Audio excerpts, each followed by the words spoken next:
अस्सलाम वालेकुम, मैं हूं जय खादिम मंजूर। आप देख रहे हैं मेरे YouTube चैनल गोल्डन है आर्किटेक्ट एंड बिल्डर। आज मैं आपको जो चीज़ बताने वाला हूं, इससे आप ऑलमोस्ट 12 से 14 लाख रुपए की बचत कर सकते हैं। वो कैसे, ये मैं आपको बताता हूं। अगर आपका नीचे वाला फ्लोर कंप्लीट है और आपकी वहाँ पे रिहाइश है और आप उसका टॉप फ्लोर बनाने लगे हैं, तो जब आप टॉप फ्लोर बनाते हैं तो सबसे ज़्यादा प्रॉब्लम ये आती है कि आपका जब ऊपर वाला फ्लोर बना रहे होते हैं, आपकी जो ब्रिक्स की चुनाई हो रही होती है, ये प्लस्तर हो रहे होते हैं, उसको जब आप क्यूरिंग करते हैं, उसको पानी लगाते हैं, तो उसका पानी जो है ना पेनिट्रेट करके आपके नीचे वाले फ्लोर का पेंट भी खराब कर देता है, और पेंट के साथ साथ जो आपका सीलिंग वर्क हुआ होता है, पीओपी प्लास्टर ऑफ पेरिस की जो छतें लगी होती हैं, उसको भी खराब कर देता है। उसके अंदर जो वायर लगी होती है उसको डैमेज भी कर देता है। ठीक है, उस चीज़ को जब आप दोबारा से रेनोवेशन करवाते हैं तो आपका ऑलमोस्ट तकरीबन 12 से 15 लाख रुपए का एक्सपेंस है एक किनाल के घर का एक फ्लोर के ऊपर। उसको आपने किस तरह से बचाना है वो तरीका मैं आपको बताता हूँ। इन केस अगर आप ऊपर वाला फ्लोर बनाने लगे हैं और ऊपर आपका टस्सू लगा हुआ है, तो सबसे पहले आप जिस जगह पे दीवार खड़ी कर रहे हैं, जहाँ पे आपके पिलर बन रहे हैं, आपने उस हिस्से का लेआउट करके सिर्फ उतने हिस्से पे ही कट करना है। और कट आपने ऐसा नहीं करना कि छेनिया तोड़े के साथ आपने टस्सू को रिमूव करना है, बल्कि नहीं, आपने उसको ग्राइंडर के साथ रिमूव करना है। मैंने दिखाया इस हिस्से पे हमारा पिलर आ रहा है, साथ रिमूव करेंगे ताकि उसी हिस्से पे हमारी चुनाई या कंक्रीट है जहाँ पे हमारा बरामदा चल रहा है। ये आप देख रहे हैं कि जिस जगह पे हमारा पिलर आना ना, तो हमने ग्राइंडर के साथ सिर्फ उसी हिस्से को रिमूव कर रहे हैं। ठीक है,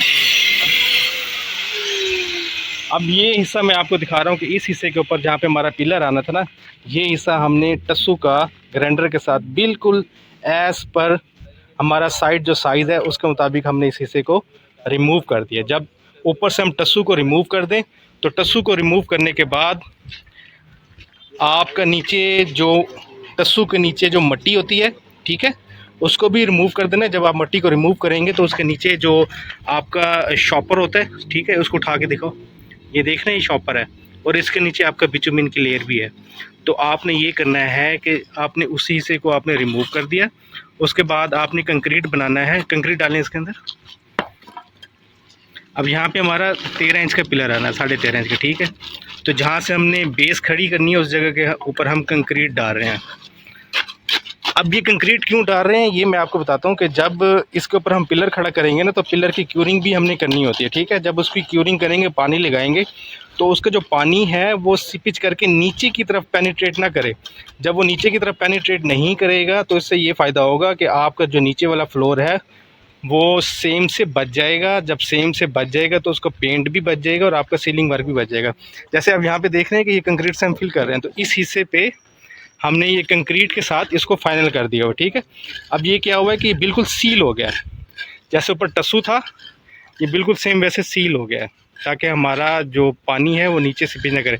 अब थोड़ा मैं आपको इस स्ट्रक्चर की डिटेल बता दूं कि जब हम छत पे टस्सू लगाते हैं ना, तो टस्सू लगाने से पहले जो स्लैब होता है, स्लैब के ऊपर एक बिटुमिन की लेयर देते हैं, जिसको आम जुबान में लुक कहते हैं। ठीक है, उसके ऊपर फिर हम एक पॉलीथीन शीट डालते हैं, उसके ऊपर फिर हम मट्टी डालते हैं, मट्टी के ऊपर फिर टस्सू लगाते हैं। अब हमने क्या किया कि हमने सिर्फ ऊपर वाला टस्सू रिमूव किया, जिस जगह पे हमारा पिलर आना है, नीचे मौजूद मट्टी को भी रिमूव कर दिया, ताकि जब उसका वर्टिकल लोड आए तो वो नीचे की तरफ बैठे नहीं। तो डायरेक्ट हमने स्लैब के ऊपर इस कंक्रीट को कर दिया। लेकिन उसके बीच में जो हमारी 2 प्रोटेक्शन थी, जिसके अंदर हमारा पॉलीथीन शीट भी था और बिटुमिन की लेयर भी थी, उसको हमने मौजूद रहने दिया। ठीक है, ताकि फ्यूचर में इस जगह से पानी नीचे की तरफ सीपेज ना करे और आपकी फ्यूचर में लगने वाली कॉस्ट जो कि आपकी सेम की सीपेज, यानी कि पानी की सीपेज की वजह से जो आनी थी, वो बच जाएगी।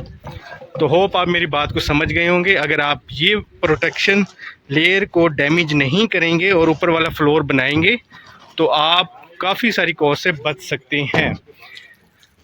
अब ये पिलर वाली जगह थी। अब जहाँ पे हमने वॉल्स बनानी है ना, तो मैं आपको वो भी दिखा देता हूँ वॉल्स।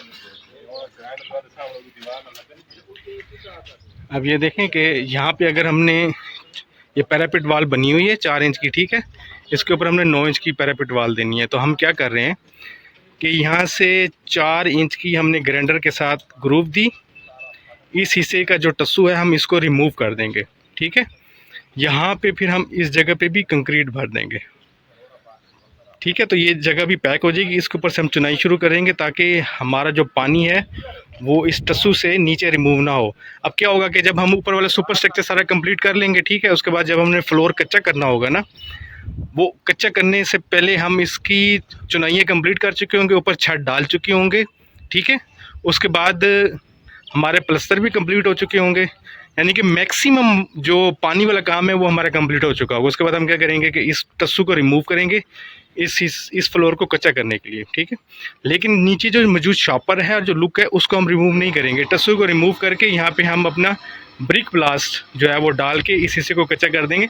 लेकिन जब हम ऊपर से टस्सू को रिमूव करेंगे ना, तो मैक्सिमम कोशिश करेंगे जो इसके नीचे ऑलरेडी शॉपर बिछा हुआ है और जो हमारा बिचुमिन की लेयर बिछी हुई है उसको हम डैमेज ना करें, ताकि हमारा नीचे वाला फ्लोर जो है वो अच्छे तरीके से पानी से बचा रहे। होप आप मेरी बात को समझ गए होंगे। अस्सलाम वालेकुम।